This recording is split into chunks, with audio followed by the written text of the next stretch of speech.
And then there are also different economic theories about what it takes to move up the economic ladder. There's the conservative theory, is that everyone can get ahead clearly by just working harder.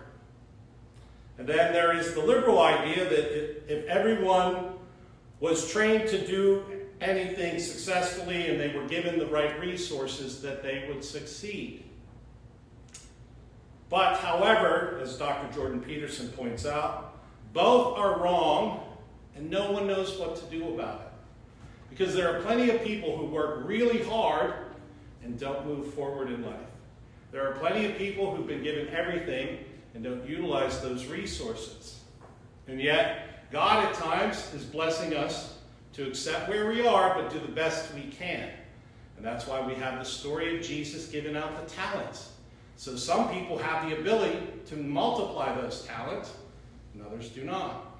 And then also we have the Lord encouraging us to help out, to help those who can't seem to get further ahead. That it's out of our joy and our own blessings that we give. And some are better givers than others.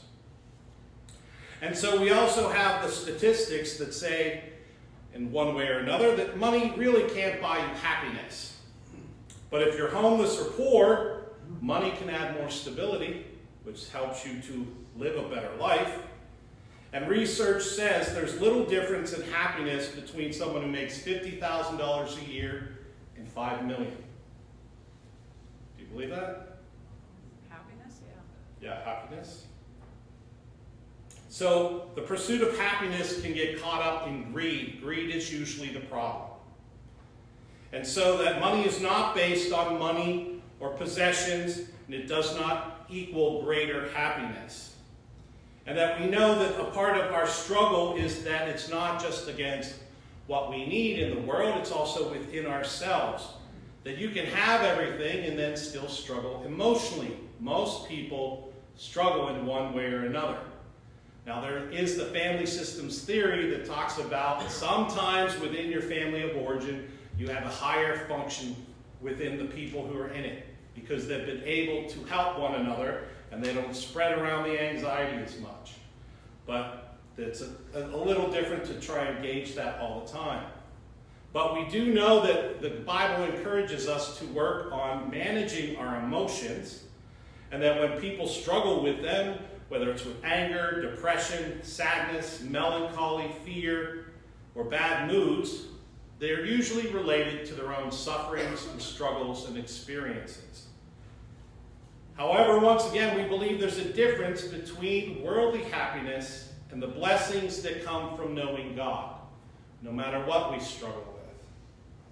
Because we are not simply human beings seeking worldly happiness, but we are spiritual beings having a spiritual experience when we know God. So number one, we are blessed by God. To number two, to know the Lord. And Jesus Christ is the Son of God, who is fully human and fully divine, and he gave us the fullest revelation of who God is. So we can experience greater happiness or blessedness when we come to know the Lord. And we do this through his teachings.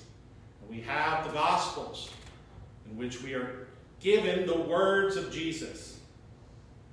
And so in our Gospel reading for today from Luke, we find Jesus' Sermon on the Plain. This is slightly different from the Sermon on the Mount that is found in the Gospel of Matthew. And 1/3 of the Sermon on the Mount is found in the Sermon on the Plain. So as some of you might know or not know, Jesus preached the same sermons at different times and at different places.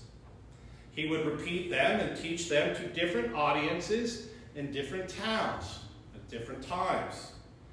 So both of these sermons teach the basics of Christian spiritual life, and they are the foundations of the Christian church. The Sermon on the Mount was literally preached on a mountain, and the Sermon on the Plain was literally preached on a level plain of land. And so the Sermon on the Plain was preached right after Jesus had picked his 12 disciples.